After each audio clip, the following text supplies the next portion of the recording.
guys, welcome back to another video. This is Derek from Certified Legacy, and today I will be using an iOS 6 iPhone 5 in 2025. So let's get straight into this. So here's the iPhone downgraded from 7.1 to iOS 6.1.4. So let me show you that. As you can see, 6.1.4. This also happens to be a 16GB white model iPhone 5. It's in decent condition, I'd say, and when I got this took like forever to ship for some reason.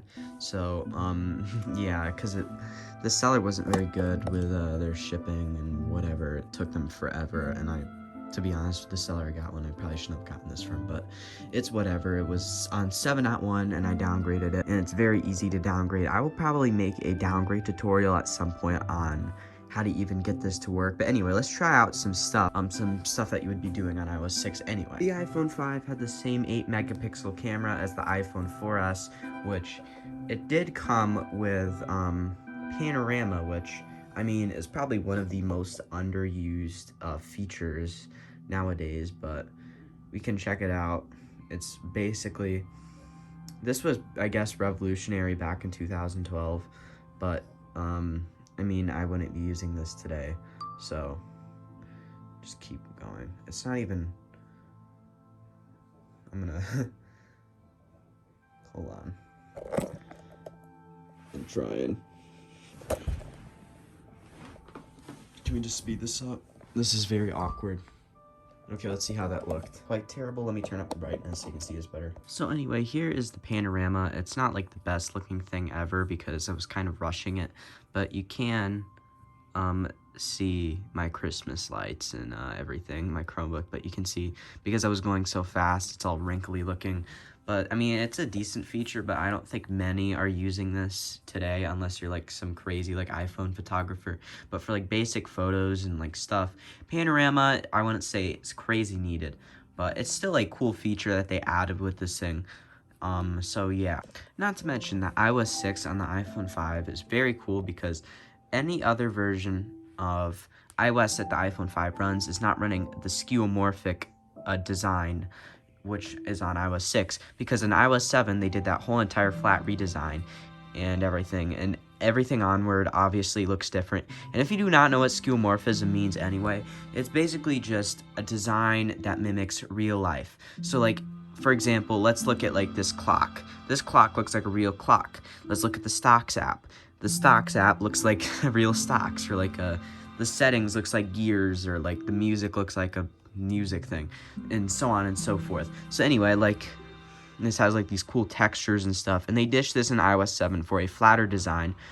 I think they personally did this not to modernize this, but to spite Scott Forstall, because Scott Forstall was the visionary for this whole entire skeuomorphic design, and when he was fired due to the whole entire Apple Map situation, which is a whole entire another thing that I probably will make my own video on at some point, he was fired, and Joni Ive came in and he redesigned everything and made everything flat and minimal.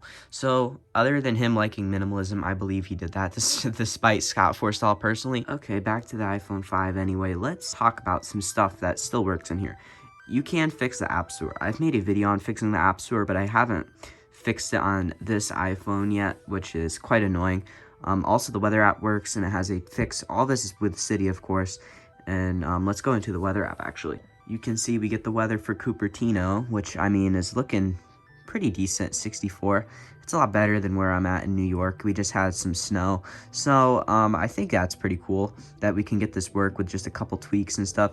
You can get almost everything to work except web browsing. The web is really a huge obstacle when you're using iOS 6, mainly because a lot of the stuff is using newer versions of TLS protocols, which do not function with the older versions of Safari and like Opera and all this stuff.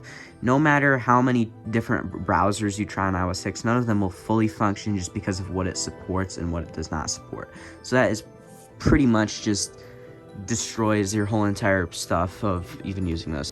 Obviously, a lot of the stuff you can use, some of this stuff still works.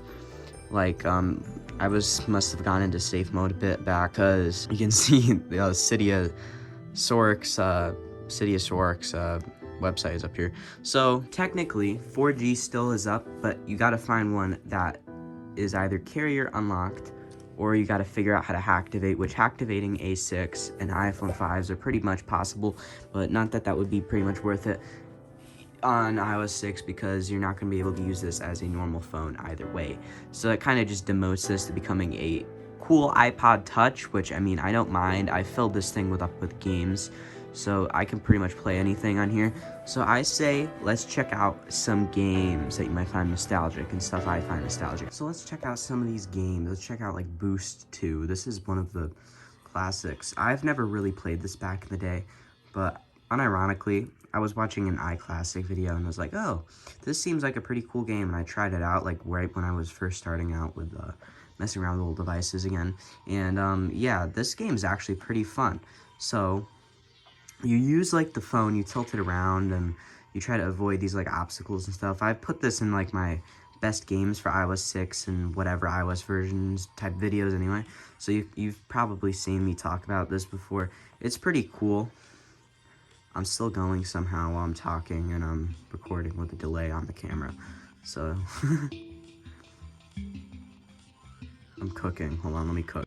Let him cook! Ah, damn. Let's try out something else. Let's try out some Nin Jump. Nin Jump is an absolute classic. I loved this back in the day. In like the iOS 4 days, this was like my favorite thing to play. So you just basically like dodge these things. You tap to get around and whatever.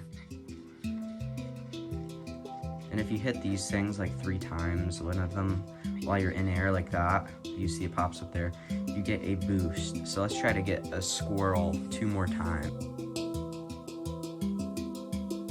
Hold on, let me cook. Let him cook now! Come on. There's one. Also, you have these shields if you do hit one, and see it just brings me up like that. I'm still going. Oh, I hit something. I gotta back up. Oh, I'm trying to focus my camera as I do this. Oh, I got it. I got one. We're at 2,000.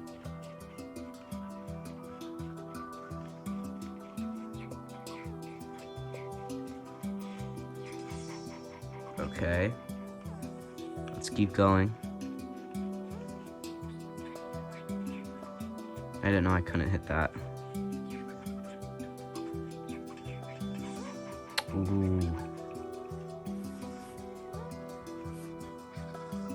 Oh, I died. Lastly, I think we should play some Paper Toss because this game is very fun. Another one I played back in the day a lot. So, let's do... I like this one the best, this level. Because you have this guy here and you can sometimes bounce the paper off of him to get it in. And it's pretty fun, so... Oh, I put it in the fish tank. Okay.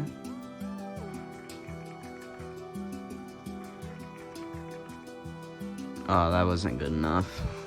Because you have to, like, use the wind to position where you're throwing the paper, basically. Depending on the strength of it, you have to guess where it goes. Actually, let's try to hit this guy here. Come on. No, I don't want to get it in there. I want to hit the guy with it. There. But, yeah, that's what you can do gaming-wise. But I would really recommend just using this for music. That's what these main things, phones nowadays are usually good for. I don't think they're particularly good for gaming. If you want to game on something, just use an old iPad. Personally, that's what I do. I have an iOS 6 iPad 4th gen if I want to use Retina, but usually I use my iOS 4.3.3 iPad 2nd gen to game on these things. But otherwise, it is pretty good for music. If you have a vast iTunes library, you can sync up a ton of music into here. So that's what I would do personally. This is not focusing at all, but that's what I would do personally if you ever want to use iOS 6 in 2025. iMessage technically works, but you have to apply a bunch of fixes to get into it and make it work. Transition to the end of this video. If you enjoyed this video, kind of interesting, I will probably do more of these using type of videos just for fun because I have a vast collection, so I can pretty much do anything with any of these devices. I would be intrigued to do a video on my 4.3.3 iPad 2nd gen because I've been using that a lot lately. But But this iPhone 5 is pretty cool, but it needs a new battery, so maybe I could make a video out of that too. But what I'm saying, if you guys like this series for some reason, I would gladly just, if you like this video, I would gladly turn this into a series. So, yeah, all that is pretty much all you can do on like an iPhone 5 in 2025 anyway. Despite if you run iOS 6 or not, you can't really use social media. You can use YouTube, but that's not really the point. I would just use like literally anything else, watch YouTube. But that would probably be the only like social type thing you could do on here. There is some old like social media revivals on iOS 6 because iOS 6 is so popular. Like I think there's a retro Instagram thing called Retrogram. There's Vine revivals. There's stuff like that if you ever want to use that for some particular reason. But I wouldn't really recommend that personally. There's also ChatGPT on iOS 6 and Discord. But I'm not the type to use all these modded clients because you can get banned on Discord for that, despite what people say about, oh, they can't detect that you're using a modded client. I just wouldn't risk it. So anyway, if you enjoyed this video and found it interesting, please like, subscribe, and turn on that notification bell so you're notified when I come out with brand new videos. Also share with someone that find this interesting. And this has been Derek from Certified Legacy, and I will see you in the next video. Bye-bye. Also check out my social media.